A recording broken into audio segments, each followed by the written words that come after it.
দক্ষিণী তারকা রাশমিকা মান্দানার ভক্তদের জন্য সুখবর।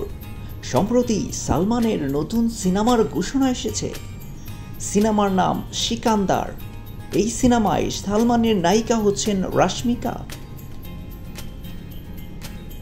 বৃহস্পতিবার সকালে সামাজিক যোগাযোগ মাধ্যম এক্স-এ রাশমিকার নাম ঘোষণা করেন সিনেমাটির প্রযোজনা প্রতিষ্ঠান নাদিয়াদওয়ালা গ্র্যান্ডসন এন্টারটেইনমেন্ট।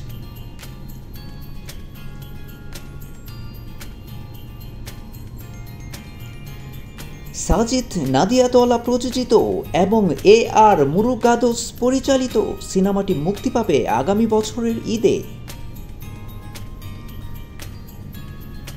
পোস্টটি শেয়ার করে রাশমিকা লিখেছেন, অনেকেই অনেক দিন ধরে পরবর্তী কাজের কথা জানতে চেয়েছেন এবং এখানেই চমক। সিনেমাটির অংশ হতে পেরে আমি কৃতজ্ঞ এবং সম্মানিত।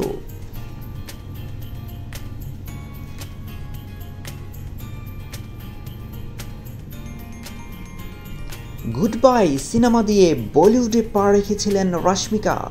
এরপর তাকে দেখা গেছে মিশন মজনুতে। তবে তার অ্যানিমেল সব রেকর্ড ভেঙে দিয়েছে।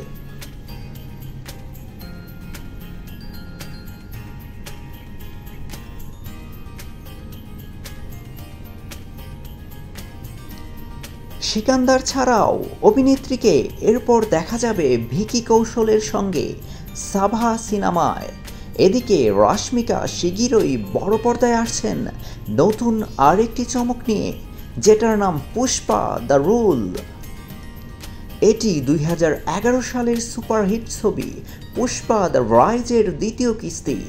ছবির নায়ক আল্লু অর্জুন। আগামী 15ই আগস্ট মুক্তি পাচ্ছে আকাঙ্ক্ষিত সিনেমাটি।